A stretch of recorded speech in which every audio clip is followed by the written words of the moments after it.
ئەوەی کە زۆر دڵی ئێمەی ئەزیەتدا دڵی بنەماڵەکەی ئەزیەتدا بێ ئەوەی هیچ معلوماتێکیان هەبیتن خەڵک وەکو تازە برای بەڕێزمان کاک محەممەد باسی کرد ینی بوختانی خراپەکەن ئەو سەیاقا خوا نەخواستە حاشاشی جەنابیان سەرخۆش بووە یان خەریکی مۆبایل بۆ دوورە لە شتانە بەخۆی سەیاق بووە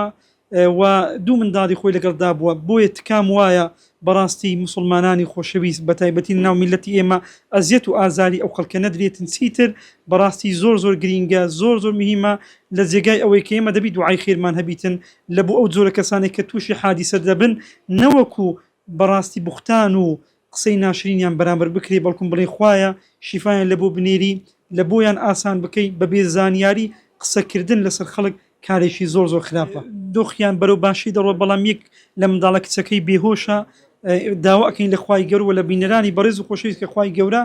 دوعای خێر لە بۆ بکەن خوای گەورە شیفای بدەین ئینشاءالله کۆتا پێیان ئەوەیە ئەوە قەزا و قەدەری خوای رب العالەمینە بەڵام دەبی ئێمەی مسلمان وشیار و ئاگدار بین کاتێک ڕووداوێکی وە ئەبیتن لە جێگە دەبێت دوعای خێر لە بۆ ئەو کەسە بکەین کە ئەبیتە قوربانی و ئەزیەت پێدەگاتن نەوەکو بە قسەی خراپ و بە قسەی ناخۆش وەکو تازە کاک محەممەد باسی کرد بەبێ زانیاری ئەزیەت و ئازاری قوربانی ئەوانەی کە قوربانین و کەسوکاری قوربانیان بگرێت.